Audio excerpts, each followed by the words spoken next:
P T I کے ساتھ مذاکرات تھے، اس کے لیے ہم نے بڑے جنون طریقے سے ہم نے ان کو آفر کو قبول کیا۔ کمیٹی نے ڈیمانڈ کیا کہ آپ لکھ کر دیں، انہوں نے لکھ کر دیا۔ ہماری کمیٹی نے پھر کہا کہ ہم بھی آپ کو لکھ کر جواب دیں گے۔ اس سے پہلے انہوں نے وہ انکار کر دیا، بھاگ گئے۔ یہ آئیں، بیٹھیں، ہاؤس کمیٹی کے لیے ہم تیار ہیں۔ 2018 کا الیکشن کی جو کمیٹی بنی وہ بھی اپنا کام مکمل کرے، اور 2024 کا میں بالکل تیار ہوں، صدق دل کے ساتھ، نیک نیتی کے ساتھ، کہ یہ ڈائیلاگ آگے بڑھے۔ یہ ملک کسی مزید نقصان کا متحمل نہیں ہو سکتا۔ خوارج ہیں اور دہشت گرد، ان کا مقابلہ کیا انہوں نے۔ ساتھ ان کے محمد نعیم سپاہی، ان کا تعلق بلوچستان سے ہے، تو وہ ان کا تعاقب کر رہے تھے۔ خوارج کو انہوں نے جہنم رسید بھی کیا۔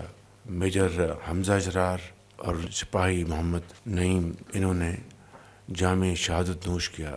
ساتھ کچھ اور جوان زخمی ہوئے، وہ الحمدللہ وہ خطرے سے باہر ہیں۔ پچھلی کابینہ کی میٹنگز میں بھی آپ سب کی خدمت میں گزارش کرتا رہا ہوں کہ یہ جو قربانیاں ہیں، یہ ان کی جو توقیر اور ان کی تکریم، یہ ہم سب کا فرض ہے۔ آپ اندازہ لگائیں کہ ایک 29 سال کا میجر، اور دسمبر 2024 میں اس کی شادی ہوئی، اور وہ اللہ کو پیارا ہو گیا وطن کی حفاظت کی ذمہ داری ادا کرتے ہوئے۔ تو یہ میں سمجھتا ہوں کہ کمٹمنٹ، ان ویورنگ کمٹمنٹ، یہ لازوال داستان ہے ان عظیم قربانیوں کی، جو پاکستان کی لا انفورسنگ ایجنسیز، چاہے وہ افواج پاکستان کے جوان افسر ہوں، چاہے پولیس کے ہوں، چاہے رینجرز کے ہوں، یا دوسرے جو ہمارے صوبائی جو ادارے ہیں، اور پھر عوام خود بھی۔ یہ وہ ذمہ داری ہے، یہ وہ فرض ہے کہ اگر اس کو ہم نہیں نبھائیں گے تو ملک میں ترقی اور خوشحالی کا خواب ادھورا رہ جائے گا۔ تو اس لیے میں سمجھتا ہوں کہ ہر روز اب ان خوارج کا، ان دہشت گردوں کا مقابلہ کیا جا رہا ہے۔ میں ان کے والد کو ملا اور اس نے کہا کہ میرا بیٹا بڑا بہادر تھا، اس نے پاکستان کے لیے جان دی۔ ان کی والدہ تھی وہاں پہ، وہ بھی یہی کہہ رہی تھی کہ میرے بیٹے نے کہا کہ اماں میں چاہتا ہوں کہ میں شہادت کا رتبہ حاصل کروں۔ اس طرح کی یہ قربانیوں کی، دلیری کی داستانیں جو ہیں ہر روز ہمیں سننے کو ملتی ہیں۔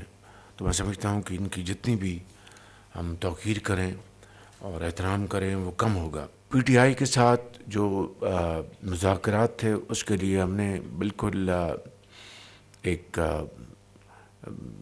بڑے جنون طریقے سے ہم نے ان کو آفر کو قبول کیا۔ ایک کمیٹی کانسٹیٹیوٹ کی گئی، اور پھر اسپیکر صاحب کے توسط سے مذاکرات شروع ہو گئے۔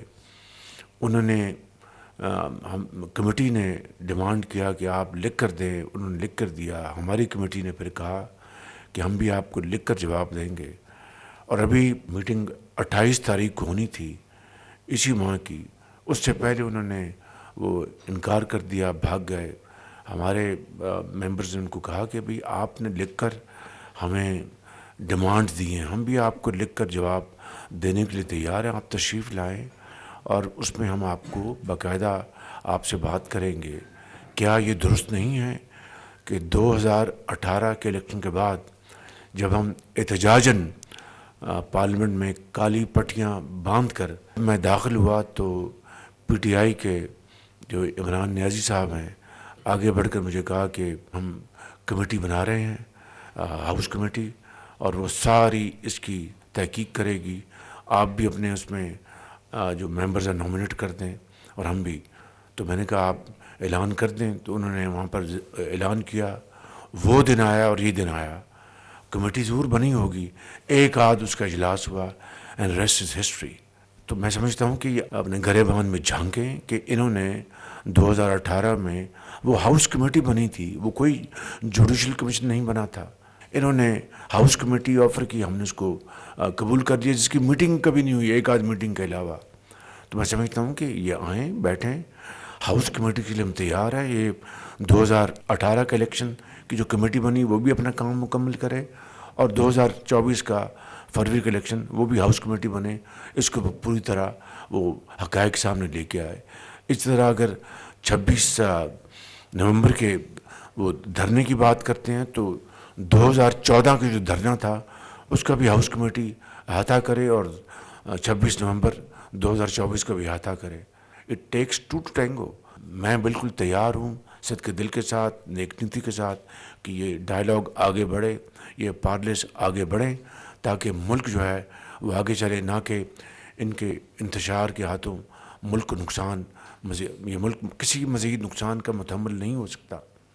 1% اناؤنس کیا ہے اسٹیٹ بینک نے پالیسی ریٹ میں کمی.